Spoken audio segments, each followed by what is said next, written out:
You! You so observant. You so conscious of the things above your station. You knew that if you disappeared and the valuables were gone, you would naturally be suspected. So, why not return everything? Was it damaged? Perhaps when it was dropped to you from the window? Or why you dragged it across the paddocks? What if it was dented when you used it to smash in the back of Miss McCutcheon's skull?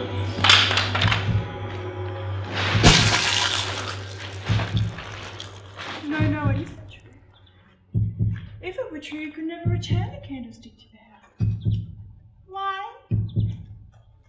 It would be stained with blood, matted with hair, might be some brain still adhering to it.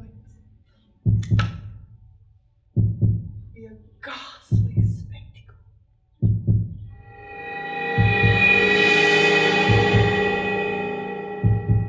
Arthur sent me to search the woods.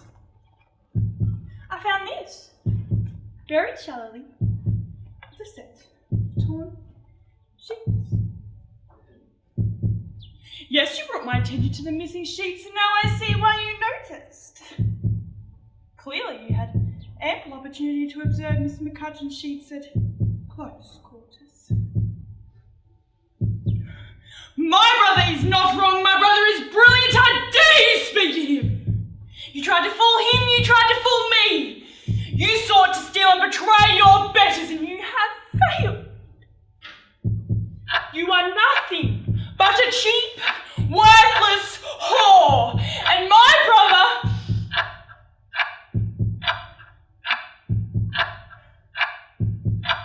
You'll deceive us no more. After the police took Peggy away, I told Miss McCutcheon thought it best we leave in mourning, and she assented. Arthur sat in an armchair and watched me pack.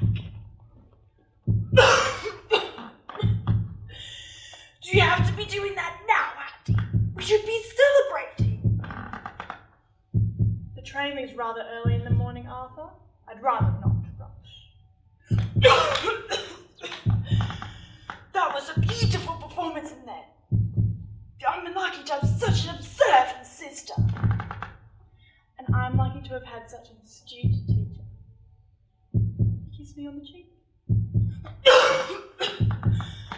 Go to the doctor when we return to Melbourne.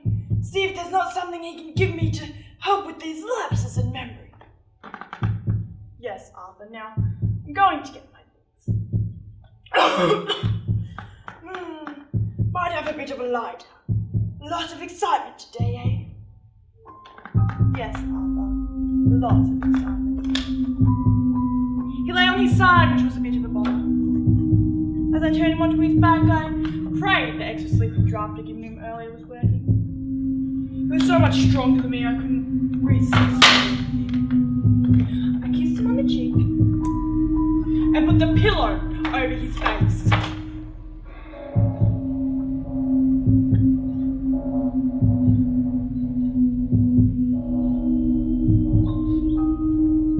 I shouldn't have worried.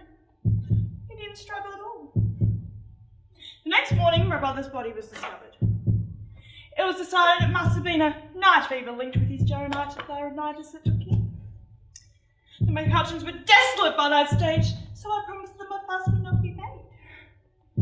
The family doctor consented to sign the death certificate then, and then he was buried in Melbourne Cemetery. I heard from my parents at the papers back home and flushed with the devastating news. They were so proud.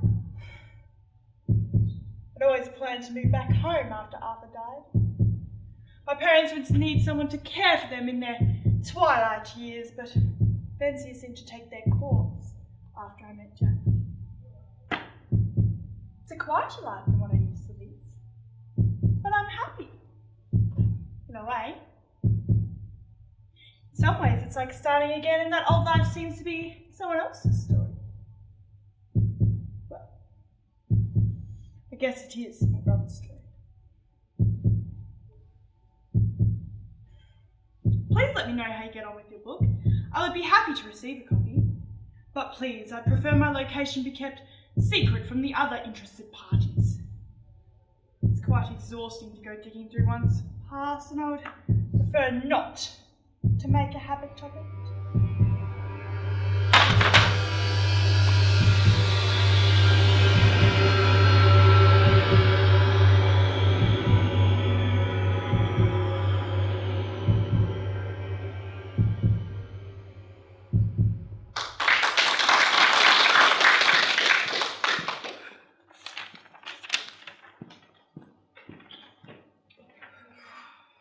As a director, I chose to interpret this monologue as a melodramatic thriller portraying Hattie as psychologically insane with episodic symptoms of narcissism, schizophrenia, and sociopathic tendencies. The conventional stereotype of female roles in the 1930s has forced her into a submissive position relative to her brother, and this murder mystery enables her to break free of this dominance. Variance is manipulated through the pace and delivery in the contrasting sides of Hattie's personality, and is also shown through the juxtaposition and melodramatic exaggeration of expressive skills. The script set in Australian outback is brightened with a British middle upper class woman's touch. Evident through the set, a wooden chair and tapestry cushion with features of a splash melodramatic blood red, the low-waisted knee length of my costume, and the addition of pearls. I adopt an English-influenced Australian accent to further develop context.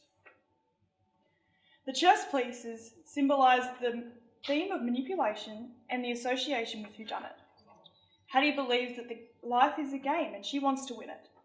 The juxtaposing colours and shiny versus dull finish symbolises the different sides of the characters, the black representing the darkness Hattie carries with her. The black and white theme of costume and set highlights the theme of good and evil. The chess game also reflects the complex character web, which is a feature of the whodunit style. The hierarchy of the chess pieces visually displays the character's status in the game and play. The soundtrack provides cohesion through the continuous rhythm provided by the sound of the heartbeat and its changing volume, creating variation in mood and tension, highlighting the contrast between rational and irrational Hattie. The changing intensity of the action provides emphasis on the pivotal climax. To further accentuate the melodramatic action, I use physical